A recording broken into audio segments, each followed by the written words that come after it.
শুভ সকাল সবাইকে। আজকে আবার একটা নতুন ভিডিও নিয়ে চলে এসেছি। তো দেখতেই পাচ্ছ এখনও ওরা ঘুমাচ্ছে, আমি উঠে পড়েছি। তো সকালবেলা আমার ঘুম থেকে ব্রাশ করে সবার প্রথমে কাজ হচ্ছে আমার রুমটাকে ভালো করে পরিষ্কার করে নেওয়া। দেখো পরিষ্কার করে নিয়েছি। তো পরিষ্কার করার পরে একজন উঠে পড়েছে, তো সোনা এখনও ঘুমোচ্ছে। তো আমি ভাবলাম ও ঘুমাচ্ছে, ঘুমাক, তো আমি বিছানাটা গোছ করে নিই। দেখো আমি এখানে বিছানাটা গোছ করে নিচ্ছি। তো দেখো বিছানাটা গোছ করে নিই, তারপরে তোমাদের সঙ্গে আবার কথা বলবো। তো আজকে অনেক কিছুই রান্নাবান্না হবে, সবই দেখাবো তোমাদেরকে কী কী রান্নাবান্না হয়েছে। তো ভিডিওটা দেখতে থাকো শেষ অবধি, তো সব কিছুই দেখতে পাবে।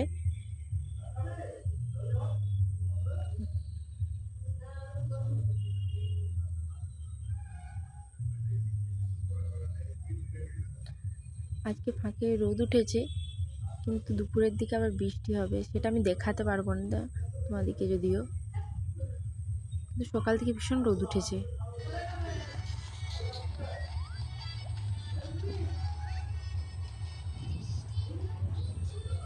এখানে আমার বিছানা গোছানো কমপ্লিট প্রায়। তো দেখো ওখানে এখন ওকে খাবারটা খাইয়ে নিচ্ছি। চলো খাবারটা খাইয়ে নিই, তারপরে তোমাদের সঙ্গে আবার কথা বলতে। দেখো ওখানে আমার খাবার খাওয়ানো কমপ্লিট হয়ে গেছে। এরপরে আমি নিজেও খেয়ে নিচ্ছি, ওকে খেতে দিয়ে দিয়েছি। তো মা ঠাকুরকে পুজো দেবে, তো মা তাই এখন খাইনি করছিলাম। তো ফাইনালি দেখো আমরাও পেয়ে গেছি দীঘার জগন্নাথের প্রসাদ। দীঘা না যেও তাই তোমাদের সাথে শেয়ার করলাম না, তো চেষ্টা করছিলাম। দেখো তাও পারলাম না। দেখো এখানে সোনাকেও স্নান করে দিয়েছে ওর দিদি। তো এরপরে দিদি মানে ওর ঠাকমা, সোনা ঠাকমাকে দিদি বলে। তো দেখো এখনও আমাদের যে তুলসী গাছটা আছে, তুলসী মঞ্চ না, তুলসী গাছ, এইটা তুলসী গাছে ও এখন জল দিচ্ছে। তো দেখো দিচ্ছি, ওকে মা বলে বলে দিচ্ছে, ও দিচ্ছে। খাবার রেডি করে নিয়েছি, ছোট বাচ্চা তো জানে না, তাও দিচ্ছে। দেখো পাকা বুড়ি কেমন, দেখো গায়েই ঢেলে নিয়েছে। এখন ঠাকুরকে প্রণাম করছে। দেখো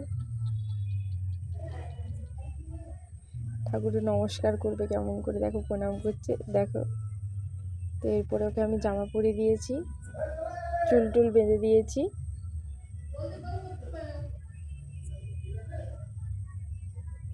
তো এরপরে ওকে আমি খাবার খাইয়ে দেবো। তো চলো ওর ভাতটা মেখে নিই। দেখো ওর ভাতও মাখা হয়ে গেছে, এবার ওকে খাবারটা খাইয়ে দেবো। তো চলো ওকে খাবারটা খাইয়ে দিই।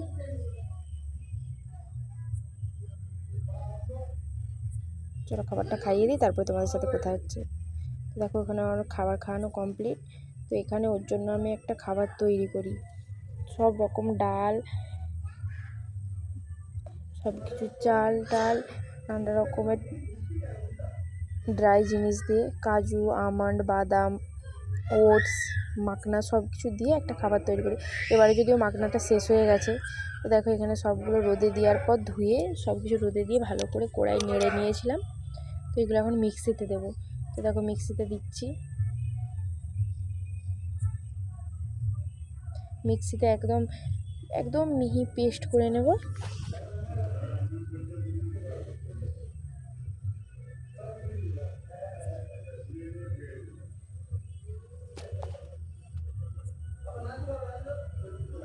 তো দেখো আমার পেস্ট কমপ্লিট একদম, দেখতেই পাচ্ছ। তো এইগুলো এখন চেলে নেব। তো এটা দুবার তিনবার করার পরে কমপ্লিট হবে। তো চলো করে নিই, করার পরে তোমাদের দেখাচ্ছি যে দেখতে কেমন লাগে। তো দেখো এরকম লাগছে। তো এখন এটা আমি এখন একটা কন্টেনারে ঢেলে নিচ্ছি। এদিকে এর কাণ্ড দেখো, একটা গোটা আস্ত আম নিয়ে খেতে লেগে গেছে। তো সেটাই আমি ভিডিও করে রেখেছিলাম, তো ভাবলাম তোমাদের সাথে শেয়ার করি। তোমরা কমেন্ট করে জানাবে যে আমার ভিডিওটা কেমন লাগছে তোমাদের। তো দেখো এখানে আম খাচ্ছে,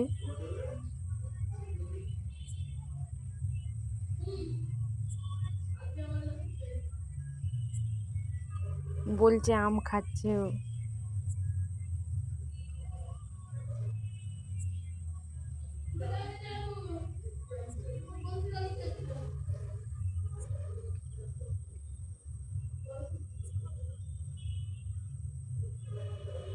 এখানে ও আম খাচ্ছে। তো চলো আমি আমার কাজ করি, ও আর আম খাক। তো আমি তোমাদের দেখাই, চলো আজকে কি কি রান্না বান্না হয়েছে স্পেশাল। তো দেখো এখানে প্রথমেই আছে বেগুন ভাজা, তারপরে পটল ভাজা, তারপরে আলু ভাজা, তারপরে কুঁদরি ভাজা, তারপরে ভেন্ডি ভাজা, আর তার পাশেই আছে শাক ভাজা, আর তার পাশেই আছে আজকে শো স্টপার লাল লাল চিকেন, দেখতেই পাচ্ছ একদম কষা কষা, তার সাথে দই পায়েস মিষ্টি এগুলো তো ছিল, সেগুলো